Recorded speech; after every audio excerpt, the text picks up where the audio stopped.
Assalamualaikum warahmatullahi wabarakatuh. Selamat datang kembali di channel Radio Story. Masih bersama dengan saya, Mas Alan. Untuk kisah kali ini masih melanjutkan dari kisah yang sebelumnya, yaitu kisah yang berjudul Kending Alas Mayit. Cerita ini ditulis oleh akun X bernama Dioseta. Bagi teman-teman yang ingin membaca langsung ceritanya, nanti silakan saja kunjungi linknya yang akan saya sertakan di kolom deskripsi. Sebelum kita masuk ke ceritanya, jangan lupa untuk like, comment, subscribe channel ini dan nyalakan juga lonceng notifikasinya agar tidak ketinggalan cerita-cerita dari channel ini. Dan seperti apa ceritanya? Mari kita dengarkan.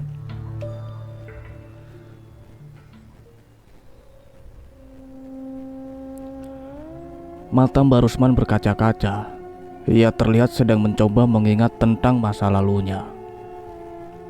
Nak Ardian, Nak Cahyo, kamu harus bawa benda ini. Kamu harus selamatkan desa Windu Alit. Selamatkan Sekar dan semua orang di sana. Barusman berkata dengan paksaan. Sepertinya aku mengerti yang diinginkan Barusman. Setidaknya mungkin ia bisa menyelamatkan desa asalnya yang ia sayangi walau harus mengorbankan sisa umurnya. Baik Mbak Rusman, amanah Mbah saya terima. Benda ini akan saya bawa ke Cahyo dan Sekar, ucapku. Berarti kalau gitu umur Mbak Rusman cuma tinggal 1 purnama lagi, Ranto memastikan kepadaku. Enggak, hanya Tuhan yang berhak menentukan umur manusia, bukan demit-demit itu, jawab Mbak Rusman. Aku mengambil tasku, memasukkan gong dan tabu watu ringin ke dalam tas. Ismi, Mbak Rusman, setidaknya tolong terima pemberian saya ini. Sebuah korek api dengan motif kuno pemberian Pak Lik dulu kuserahkan kepada mereka. Ada kekuatan pada api korek ini, kamu yakin? Ucap Mbak Rusman. Saat purnama datang lagi dan Mbah mulai seperti tadi, coba kamu nyalakan ini. Benda ini sudah menyelamatkanku berkali-kali. Semoga bisa menolong kalian juga, ucapku. Nizar mendekatiku seolah kurang setuju. Ardian, kamu yakin? Tanyanya dengan berbisik. Nizar tahu benar bagaimana benda itu menyelamatkannya di pabrik gula. Iya, aku yakin. Pak Klik pun pasti juga tidak keberatan, jawabku. Ismi menerima korek api pusaka pemberian Pak Klik. Kami menutup perbincangan kami dan beristirahat. Paginya kami izin pamit ke Mbak Rusman dan Ismi. Kami berjanji suatu saat akan mampir kembali kemari, setidaknya sebelum purnama berikutnya. Namun, sebelumnya kami harus mengantarkan benda ini ke Cahyo dan Pak Klik. Semoga saja ini bisa benar-benar berguna untuk mereka. Sekumpulan orang datang menghampiri Cahyo dan Pak Lik. Sepertinya mereka dari kota yang cukup jauh. Pak Lik, Cahyo, sudah lama sekali ya. Dulu kamu masih sekecil ini loh, Cahyo, ucap seorang pria yang datang menghampiri rumah Pak Lik. Mereka berbincang panjang lebar seolah sedang bernostalgia akan sesuatu. Aku hanya duduk termenung di ujung ruangan. Cerita Sekar mengenai Lasmi sungguh membuatku sangat terpuruk. Tidak mungkin seorang Lasmi yang baik dan ramah bisa mati di tangan anak buah seseorang bernama Aswaga itu. Danan, sini loh, tak kenalin sama mas-masku, panggil Cahyo dari ruang tamu. Aku menghampiri mereka sambil berusaha menyembunyikan wajah murungku. Saya Danan mas, majikannya Cahyo, ucapku sambil menjabat tangan teman-teman Cahyo. Cahyo segera menoleh dan melemparkan sarungnya ke arahku.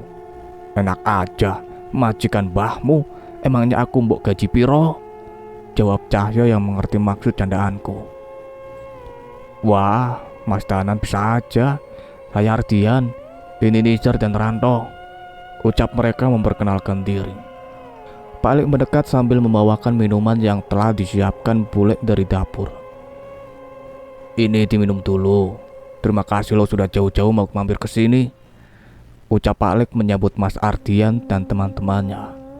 Perbincangan-perbincangan ringan terbentuk di antara kami.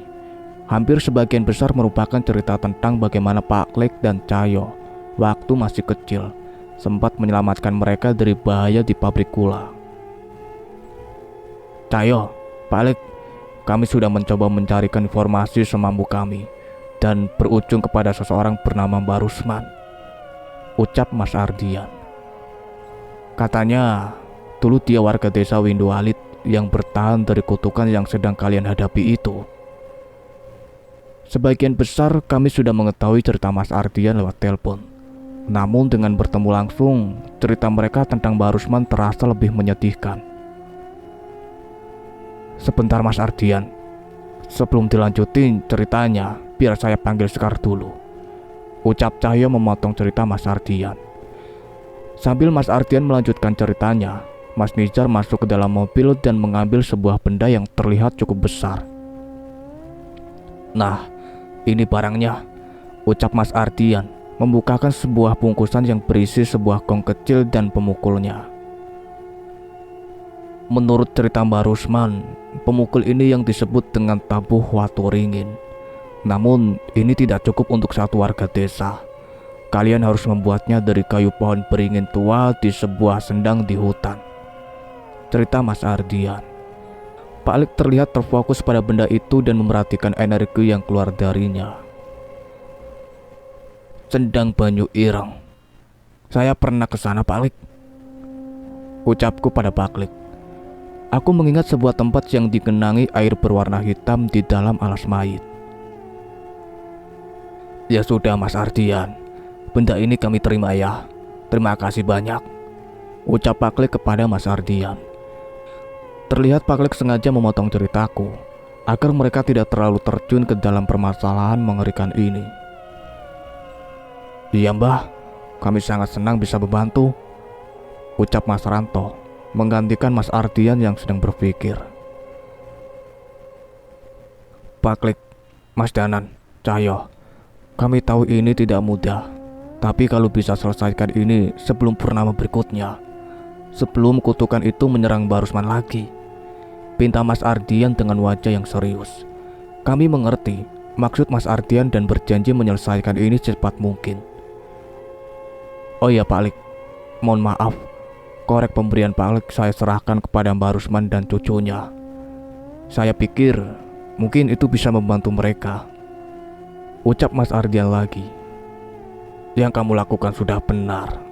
Korek itu sudah seharusnya berada di tangan mereka yang membutuhkan, balas Pak Klik sambil menepuk pundak Mas Ardian. Setelah perbincangan serius itu, kami berpisah. Cahyo mengajak teman-temannya itu melihat pabrik gula tempat kerjanya yang sudah direnovasi dan sore harinya mereka sudah berpamitan pergi. Gak nyangka kamu punya teman-teman sehebat itu, ucapku pada Cahyo. Iya toh, tapi sayangnya temanku yang paling hebat lagi galau gara-gara kehilangan perempuan, Cahyo menyindirku. Namun aku tahu maksud baiknya untuk menyemangatiku. Panjul, Danan, Sekar, kita kumpul di pendopo, teriak Pak Klik sambil berjalan ke halaman belakang. Kami menyusul Pak Klik ke pendopo dan duduk lesehan sekenanya. Suara pohon yang ditiup hembusan angin malam memecahkan keheningan di halaman belakang rumah. Pak Klik sudah mampir ke desa Windu Alit. Pak Klik berbicara dengan wajah serius. Kami saling menatap. Sudah jelas Pak Klik tidak pernah meninggalkan desa ini. Tapi kenapa Pak Klik bisa berkata seperti itu? Pak Klik ke sana dalam rangka sukma. Warga di sana masih selamat, namun banyak yang terbaring tak berdaya seolah kehilangan rohnya. Di sana seseorang, mungkin itu adalah ayahnya Sekar. Ia terlihat sibuk menjaga tubuh korban-korban itu siang dan malam, cerita Pak Klik sambil menoleh pada Sekar. Danan, walaupun kemarin Eyang Widarpa terlihat acuh, ternyata saat ini ia sedang berkeliling alas mayit mencari sesuatu. Temui dia sebelum kamu masuk ke dalam hutan itu, perintah Pak Klik. Baik Pak Klik, aku mengerti maksud Pak Klik. Eyang Widarpa memang sama sekali tidak bisa ditebak. Oh iya, dan satu lagi, ini peninggalan Nyai Suratmi. tolong berikan pada Eyang nanti. Pak Lik menyerahkan sebuah kalung kuningan seperti yang biasa dipakai prajurit-prajurit zaman dulu. Aku segera mengambil dan menyimpannya. Sebenarnya aku penasaran apa reaksi Eyang Widarpa saat menerima ini. Pak Lik menutup perbincangan kami dengan mengajarkan sebuah mantra penyembuh kutukan, termasuk kepada Sekar. Pak Lik bilang, mungkin nanti ayah Sekar akan membantu kami di alas mayit. Jadi Sekar harus bisa membantu warga untuk menahan kutukan yang diterima warga desa. Kami beristirahat dengan cukup. Paginya bule memberikan bekal kepada kami untuk persediaan selama perjalanan ke desa Windu Alit. Pak Lik tidak ikut. Ia masih bertugas menjaga pabrik gula yang ia kelola. Namun Pak Lik bilang bahwa ia sudah meninggalkan sesuatu untuk membantu kami di sana. Kami berganti angkutan beberapa kali, sampai akhirnya kami turun di sebuah persimpangan yang terdapat jalan setapak menuju hutan-hutan. Dari sini masih berapa lama? Tanya Cahyo pada Sekar.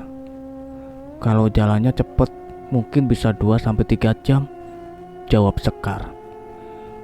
Ya udah, kalau Sekar capek bilang ya, nanti Mas gendong, goda Cahyo dengan memasang wajah genit yang kususul dengan pukulan di kepalanya. Ingat, kita mau nolong orang, jangan sampai ilmumu gak bisa dipakai gara-gara kualat. Aku memperingatkan Cahyo. Iya muteng kok, maksudnya biar gak terlalu tegang aja, jawab Cahyo. Aku tahu benar, Cahyo memang tidak mungkin berbuat aneh-aneh. Dari tadi, ia memang terus memperhatikan Sekar yang terlihat cemas selama perjalanan. Kami melalui hutan-hutan yang rindang. Sesekali kami beristirahat di pinggir sungai untuk sekedar menarik nafas dan mencuci muka sampai akhirnya kami sampai di desa Sekar, tepat sebelum malam. Aku sedikit bernostalgia dengan desa ini. Sudah ada kemajuan saat aku tersesat di sini. Listrik masih belum menerangi desa ini. Selain itu tidak banyak yang berbeda, selain sebuah rumah yang terlihat cukup besar di tengah-tengah desa. Mungkin saja itu rumah juragan kaya yang bernama Aswangga. Beberapa orang terlihat berkumpul di balai desa. Sekar segera berlari menuju ke sana. Bapak, Sekar pulang, teriak Sekar yang bergegas menemui ayahnya di tempat itu. Sekar, ucap ayah Sekar yang segera memeluknya. Sepertinya ia juga sadar dengan keberadaanku. Aku dan Cahyo segera menyusul untuk menemui ayahnya Sekar itu. Mas Danan, kamu benar Mas Danan kan? Ucap Pak Sardi dengan senyuman di wajahnya. Iya Pak Sardi, ini saya dan ini teman saya Cahyo, jawabku sambil memperkenalkan Cahyo. Sekar menceritakan tentang bagaimana dia diselamatkan oleh Cahyo dan dipertemukan denganku, termasuk mengenai Mbah Rusman. Wah, ada tamu dari jauh ini. Seorang pria parubaya datang menghampiri kami. Pak Kades, lama sekali nggak ketemu, ucapku menyambutnya. Pak Kades dan Pak Sardi menceritakan panjang lebar mengenai apa yang terjadi di tempat ini dan bagaimana bisa banyak warga terbaring tak berdaya di tempat ini. Mas Danan, Mas Cahyo, ayo mampir ke rumah dulu. Nanti tidur di rumah saya saja. Ada kamar kosong di sana, ucap Pak Sardi. Waduh, gak usah repot-repot Pak. Nanti saya tidur di rumah singgah aja. Mau nostalgia? Balasku pada Pak Sardi. Pak Sardi istirahat dulu. Warga yang terkena kutukan biar kami yang mengobati, ucap Cahyo kepada Pak Sardi. Ternyata dari tadi Cahyo memperhatikan kondisi Pak Sardi yang sudah terlihat sangat kelelahan. Rasa capek kami selama perjalanan sama sekali tidak ada apa-apanya dibanding yang Pak Sardi rasakan. Bener nih, kalian habis perjalanan jauh loh, pasti capek, Pak Sardi memastikan pada kami. Bener Pak, Sekar, tolong antar Bapak ke rumah ya. Suruh istirahat, biar kami ditemani sama Pak Kades, perintahku pada Sekar. Sekar mengangguk dan mengerti maksud kami. Memang wajah kami terlihat serius setelah memasuki desa ini. Tak ada lagi candaan keluar dari mulut Cahyo. Pak Kades, saya mohon izin memeriksa warga desa, ucap Cahyo sambil mempersiapkan peralatan dari ranselnya. Monggo mas, tapi jangan memaksakan diri ya, jawab Pak Kades yang disusul dengan beberapa makanan ringan dan teh hangat yang diantar oleh warga desa. Kami memeriksa seluruh warga yang terbaring di sini. Jelas terlihat roh mereka tidak berada pada tubuhnya. Namun sebuah kekuatan menjaga agar tidak ada entitas lain yang masuk ke tubuh mereka. Mungkin itu adalah perbuatan Pak Sardi. Kami hanya membacakan mantra pelindung untuk menahan serangan-serangan yang mungkin datang ke tempat ini. Danan, kita harus beresin ini semua. Ini keterlaluan, ucap Cahyo padaku. Sabar, jangan gegabah. Malam ini kita persiapan dulu. Malam ini bukan bulan purnama, seharusnya aman. Aku mencoba menahan emosi Cahyo. Setelah selesai memeriksa warga, kami berpamitan ke rumah singgah yang terletak tak jauh dari balai desa. Setelah membereskan semua peralatan, kami melakukan persiapan untuk esok malam. Cahyo, tak coba cek dulu, Pak Lek ninggalin apa di sini? Ucapku pada Cahyo sambil memasang posisi meditasi. Ya sudah, sana, aku jagain, balas Cahyo.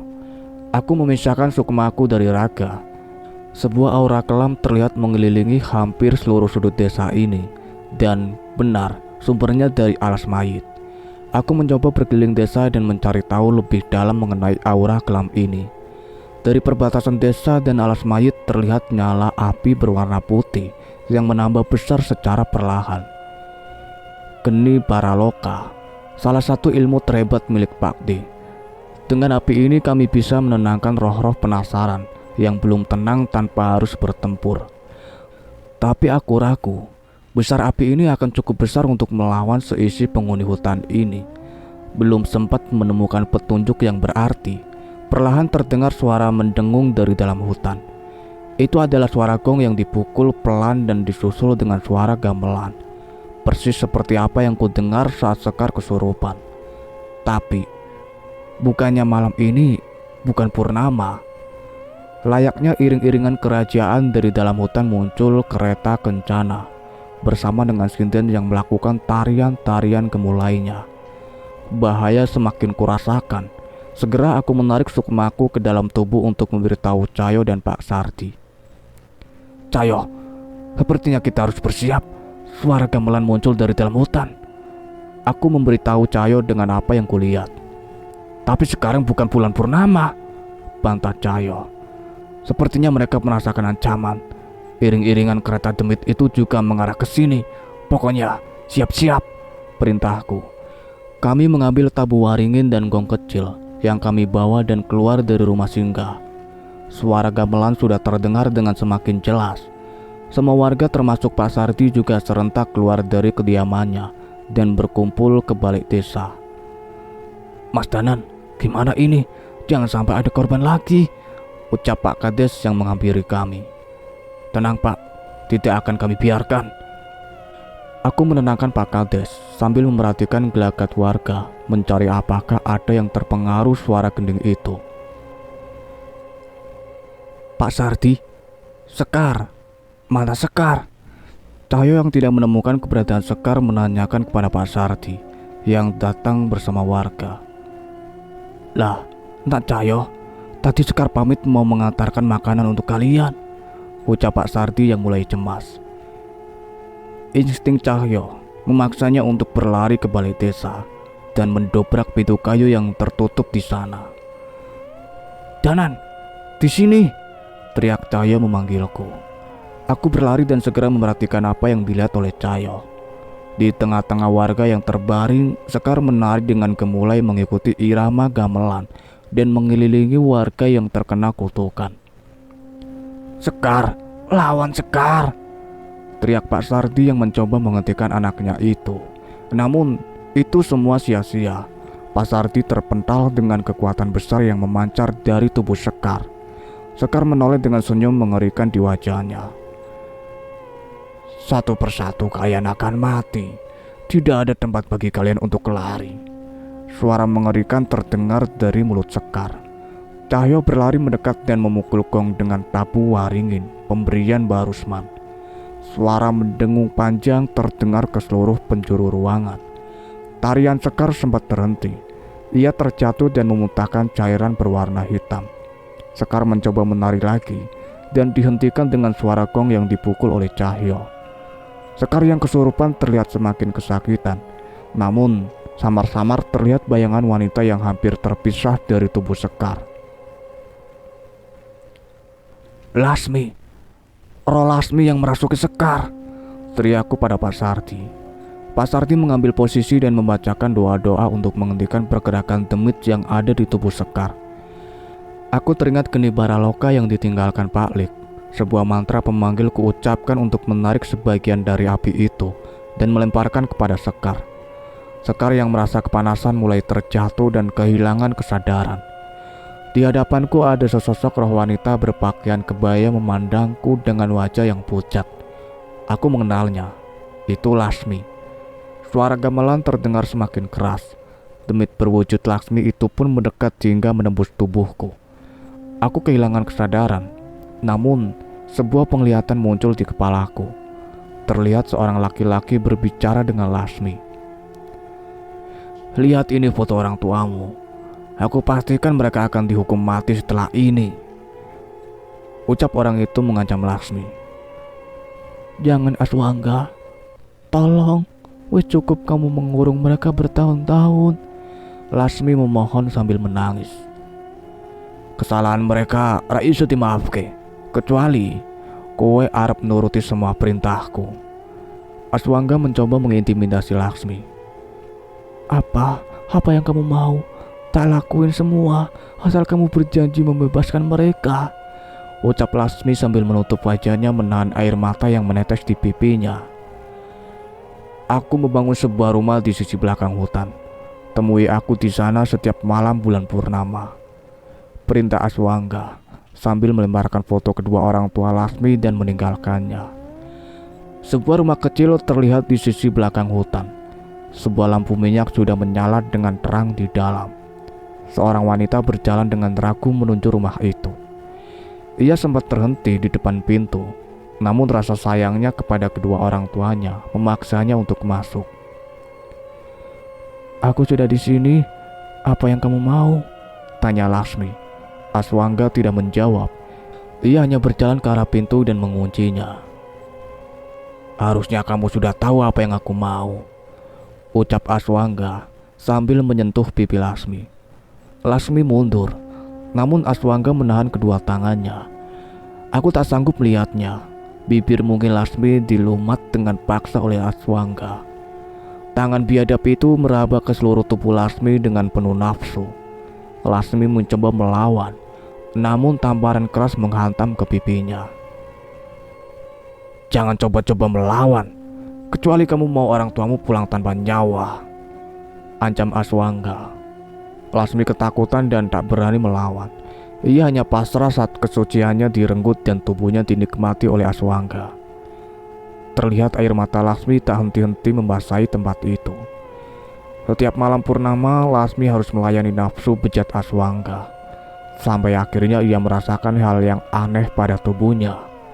Lasmi mengandung anak dari Aswangga. Beberapa kali Lasmi memberitahu Aswangga secara diam-diam. Namun Aswangga menentangnya, tidak percaya. Sampai akhirnya ia mengatakannya di depan warga desa. "Ini anakmu, Mas, anakmu," ucap Lasmi kepada Aswangga yang dibalas dengan pukulan keras yang menyebabkan Lasmi terjatuh. Melihat kejadian itu, warga berkerumun dan anak buah Aswangga segera menyusul menghampiri Aswangga. "Perempuan brengsek!" Aswangga memukuli Lasmi tak hanya sekali.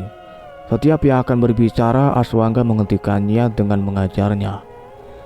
Tidak ada satupun warga yang berani percaya dengan kata-kata Lasmi, termasuk istri Aswangga. "Wes, pateni wae!"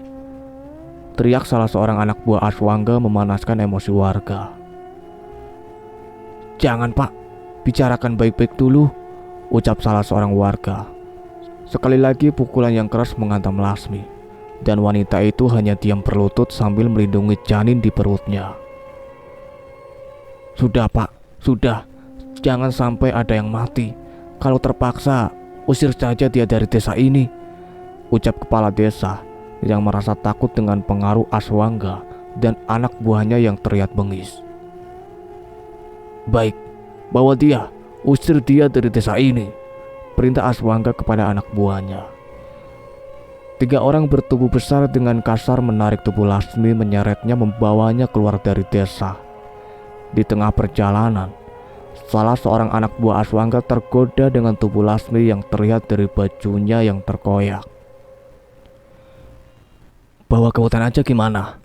ucap salah seorang anak buah Aswangga sambil memberikan isyarat kepada teman-temannya. "Wah, pinter kowe," ucap temannya sambil tersenyum.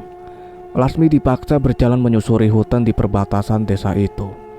Sampai di kedalaman hutan, anak buah Aswangga melucuti pakaian Lasmi hingga tak sehelai pun benang ada di tubuhnya.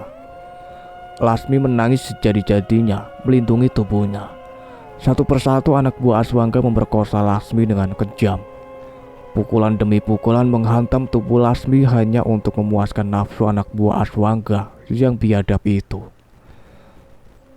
"Emang dasar perempuan goblok, orang tuamu itu sudah mati," ucap salah satu anak buah Aswangga. Di tengah tangisnya, Lasmi mencoba melawan.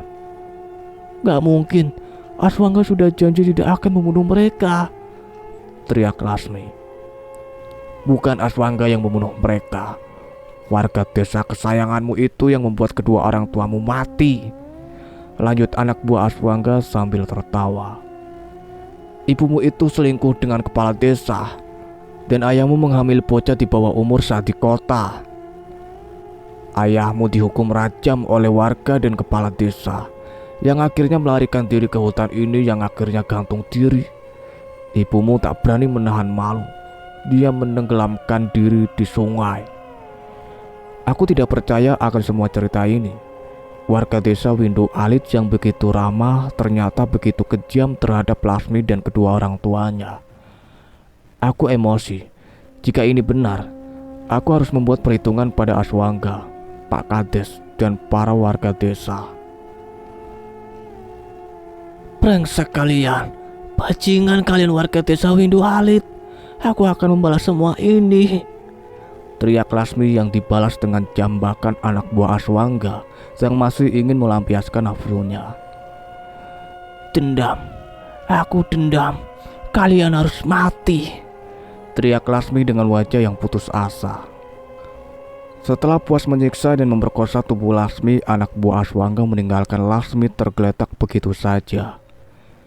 Hari semakin malam, tak ada satupun cahaya masuk ke hutan itu. Lasmi tersadar dan menyeret tubuhnya sedikit demi sedikit. Di tengah rasa dendam yang menyelimutinya, ia sampai ke sebuah sendang yang digenangi dengan air yang berwarna hitam. Bau busuk mengelilingi tempat itu. "Mati, warga desa harus mati," bisik Lasmi di setiap langkahnya. Suara gemericik air terdengar. Riak air muncul dari genangan air yang berwarna hitam itu. Sebuah kepala dengan sanggul di kepala muncul dari dalam sendang. Namun, tak ada bola mata di wajah itu. Makhluk itu berdiri dan semakin mendekat ke Lasmi. "Aku iso nulungi kowe, mateni wong-wong kowe," ucap makhluk itu pada Lasmi. Lasmi memandangi setan itu. Setelah semua yang ia lalui, wajah seram setan itu sama sekali tidak membuatnya takut. "Saya kasih apa saja, yang penting warga desa mati," ucap Lasmi kepada makhluk itu.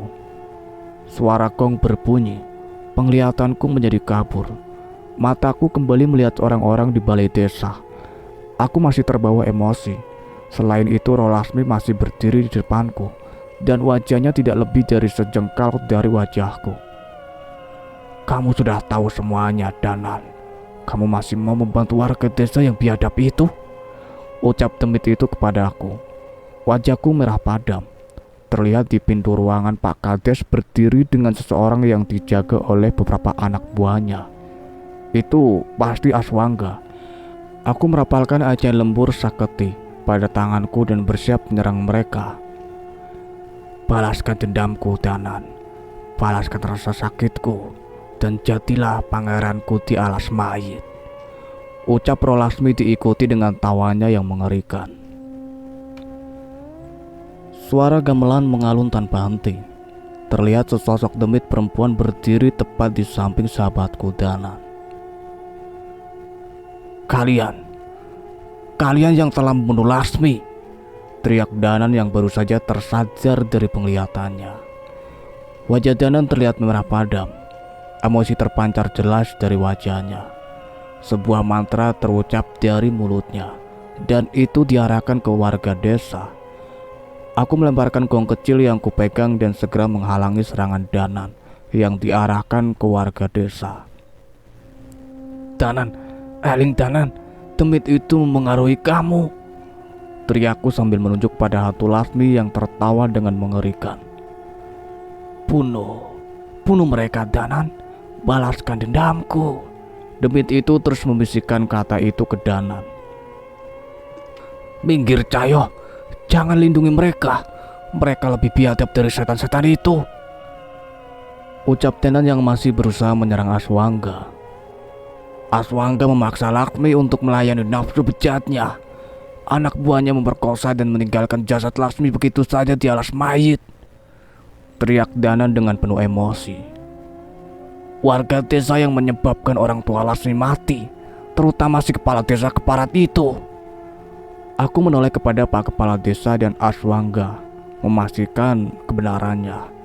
Mereka terlihat pucat dan berusaha meninggalkan balik desa. Bukan begini caranya Danan, teriakku pada Danan sembari melindungi Aswangga dan kepala desa. Kalau kamu melindungi mereka, aku gak akan segan-segan, ucap Danan dengan geram. Aku iki koncomu Danan, tenang dulu, ucapku berusaha meyakinkan Danan. Namun Danan tidak peduli. Ia menyerangku dan menerjang keluar mengejar Aswangga dan kepala desa. Sebuah pukulan yang diselimuti mantra penguat dihujamkan kepada Aswangga. Namun anak buah Aswangga mencoba menahannya, dan mereka berakhir dengan terbaring tak berdaya di tanah.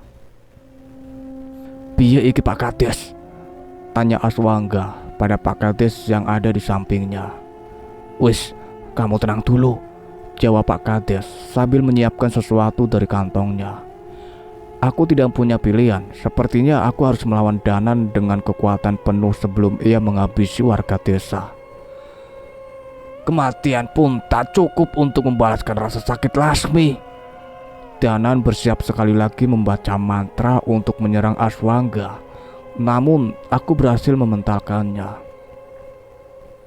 Kalau kamu mau menghabisi warga desa, berarti lawanmu adalah aku, ucapku berdiri tepat di hadapan Danan. Baik, kalau itu maumu, jawab Danan tanpa banyak bicara. Ajian Lebur Saketi adalah ilmu pukulan jarak jauh andalan Danan. Ia merapalkan itu dan mengarahkan kepadaku. Sulit untuk menghindarinya, namun dengan meminjam kekuatan Wanasura, roh kera pelindung dari hutan Wanamarta, aku mampu melompat setinggi-tingginya dan menghindarinya. Pukulan keras kuhampirkan pada tubuh Danan yang membuat ia terpental. Secara fisik harusnya ia tidak bisa menahan pukulanku yang diselimuti kekuatan roh Wanasura. Suara gamelan terdengar semakin keras. Danan merespon suara itu dan bangkit lagi seolah tak terjadi apa-apa. Ia membaca mantra dan menarik sebuah keris dari sukmanya. Gila kamu, mau ngebunuh aku, teriakku. Danan tidak menjawab. Kali ini ia sudah benar-benar dikuasai oleh setan Laksmi itu. Ia menghujamkan keris itu dan setiap serangannya menimbulkan getaran yang sangat kuat. Aku hanya bisa menghindar dan menghindar. Satu tusukan keris itu bisa saja langsung mengakhiri nyawaku. Sesekali aku berhasil menyerang Danan, bahkan dengan kekuatan penuh. Namun suara gamelan kembali memaksa Danan untuk menyerangku. Mati, kalian semua harus mati. Hanya ucapan itu yang terus keluar dari mulut Danan saat menyerang dengan kerisnya. Seandainya aku punya mantra pemanggil seperti Danan, mungkin aku bisa memanggil geni Baraloka untuk memulihkannya. Tapi sepertinya tidak ada pilihan lain. Aku harus memanggil tubuh fisik Wanasura untuk melawan Danan, walau dengan bayaran sebagian dari sisa umurku. Sebuah pukulan kuhantamkan ke tanah. Danan dan seluruh benda yang ada di sekitarku terpental. Setidaknya jarak ini cukup untuk membuatku melakukan pemanggilan. Danan, jangan dendam padaku. Aku membentuk posisi meditasi dan merapalkan sebuah mantra pemanggil. Namun belum sempat selesai, suara pukulan gong besar terdengar dari dalam hutan. Nada gamelan mulai berubah. Rasa panas terasa dari dalam tubuhku.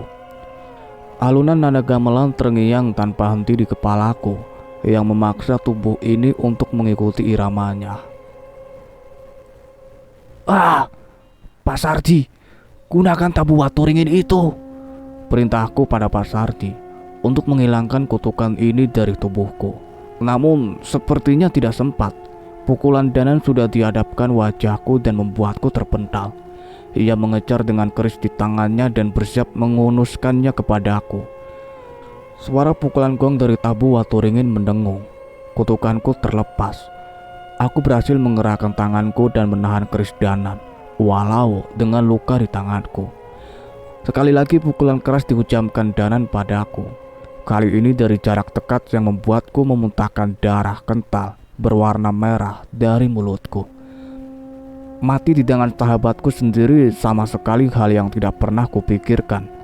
Namun saat ini keris pusaka yang sudah berkali-kali menyelamatkan nyawa kami sudah berada di depan wajahku untuk menghabisi nyawaku. Tepat sebelum keris itu menusuk jantungku, sesosok makhluk terbang dari arah hutan dan menendang Danan hingga terpental.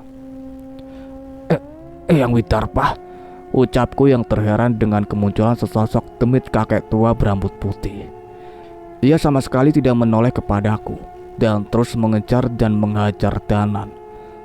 Terlihat Danan kewalahan menghadapi makhluk yang mengaku sebagai leluhurnya itu. Bocah, iso-iso nih kowe dipengaruhi demit koyo ngene, makinya sambil tetap mengajar Danan. Merasa terancam dengan kehadiran Eyang Widarpa, Roh Lasmi meninggalkan Danan dan bersiap menyerang Pak Kades. Aku mencoba berdiri, namun sepertinya lukaku cukup serius. Pak Kades berlari hingga terjatuh. Sekarang saatnya kamu mati, ucap Roh Lasmi yang menerjang merasuki Pak Kades. Kami semua panik. Pak Sardi tidak mampu mengejar mereka. Namun tadi sangka Roh Lasmi terpental. Sebuah pasak tergenggam dari tangan Pak Kepala Desa. Pria itu berdiri dan terlihat senyum di wajahnya. Dasar demit, sudah mati masih bikin masalah. Pak Kades mengangkat pasaknya tinggi-tinggi dan menusukkan pada dada setan Laksmi itu. Suara gamelan yang meneror desa terhenti. Setan itu tersungkur meronta dan menahan rasa sakit. Tunggu, ada apa ini? Aku tidak mengerti dengan apa yang kulihat. Pak Kades, apa maksudnya semua ini? Pak Sardi mendekat mencari penjelasan, namun ditahan oleh anak buah Aswangga. Warga desa bodoh, seharusnya kalian bisa hidup lebih lama dengan kutukan ini. Tapi karena semua sudah terbongkar, malam ini kalian semua akan mati sebagai tumbal untuk menguasai kerajaan demit di alas mayit, ucap Pak Kades dengan raut wajah yang berbeda dari biasanya. Pak Kades menarik rambut Roh Lasmi yang tersungkur dan menyeretnya ke arah alas mayit.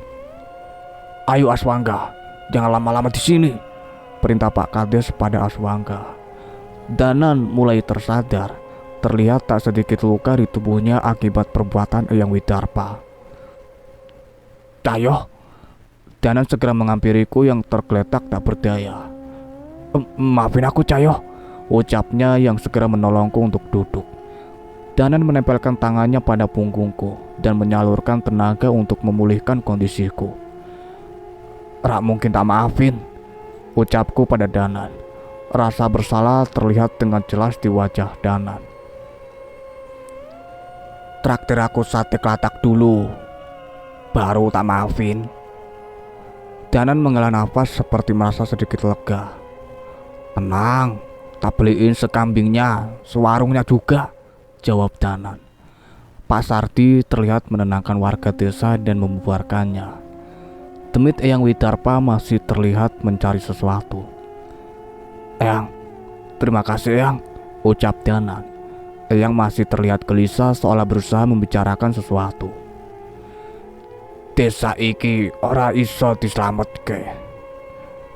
Eyang Widarpa memulai kata-katanya. Aku dan Danan mengambil Eyang Widarpa. Pak Sardi menyusul kami. Maksud Eyang apa?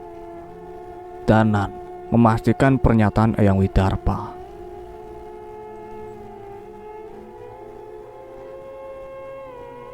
Cukup sekian ceritanya sampai di sini, nantikan kelanjutan ceritanya. Saya akhiri, wassalamualaikum warahmatullahi wabarakatuh.